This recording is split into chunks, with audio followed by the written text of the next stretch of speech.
Jaswant Mehta charitable trust દ્વારા જસવંત મહેતાની 101મી પુણ્યતિથિ નિમિત્તે રાજ મહેતા પરિવાર દ્વારા નેપ ગામે ફ્રી નિદાન કેમ્પનું સુંદર આયોજન કરવામાં આવ્યું હતું।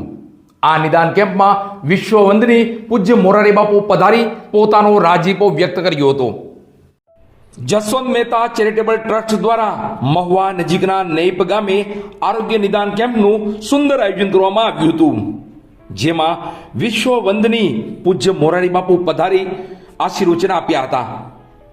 ગ્રામ્ય વિસ્તારના લોકોને ઘર આંગણે જ આરોગ્યની તમામ સુવિધાઓ મળી રહે અને દૂર દરાર શહેરમાં જવું ન પડે તે માટે જસવંત મહેતા ચેરિટેબલ ટ્રસ્ટ દ્વારા જસવંત મહેતાની 101મી પુણ્યતિથિ નિમિત્તે રાજભાઈ મહેતા પરિવાર દ્વારા આરોગ્ય નિદાન કેમ્પનું સુંદર આયોજન કરવામાં આવ્યું હતું।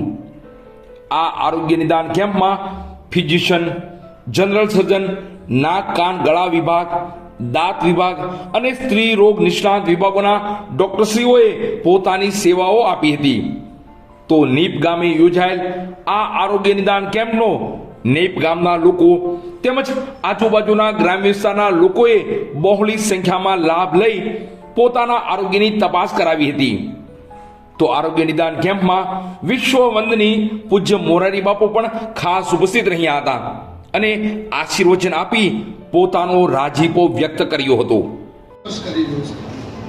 અમે ખાલી આરોગ્ય ક્ષેત્ર નથી બાપુ, પણ અમે પર્યાવરણ ક્ષેત્રે પણ એટલું જ કામ કરી રહ્યા છીએ અને જસવંત મહેતા ફાઉન્ડેશન ટ્રસ્ટ તરફથી અમે પર્યાવરણમાં વૃક્ષ ઉછેર માટે પિંજરાઓ પણ સબસિડાઇઝ દરે જસવંત મહેતા હતા અને મેં એવું જોયું કે છેલ્લી ઉંમરમાં જ્યારે બિલકુલ બધેથી નિવૃત્ત થયા એટલો જ આદર ગામડાનું મહુવાનું એ પામતા, પણ રાજભાઈ સાંજ પડે ત્યારે હું મહુવા રહેતો હતો, શિક્ષક હતો, નોકરી હતી, મહુવા રહેતો।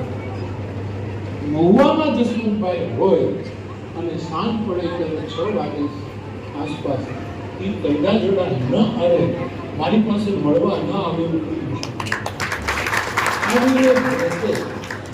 જસવંત મહેતાની પુણ્યતિથિ નિમિત્તે નૈપ ગામમાં સતત જે કેમ્પ ચાલુ રહ્યા છે એમાં આજે વિશ્વવંદનીય પરમ પૂજ્ય મોરારી બાપુ પોતાની ગોપનાથ કથા પૂરી કરી અને બપોરે 3 વાગે આવવાના છે, તથા કેમ્પમાં હનુમંત હોસ્પિટલના ડૉક્ટરોએ આજે રવિવાર હોવા છતાં પોતાની રજા મૂકીને પણ આજે અહીંયા આવેલા છે।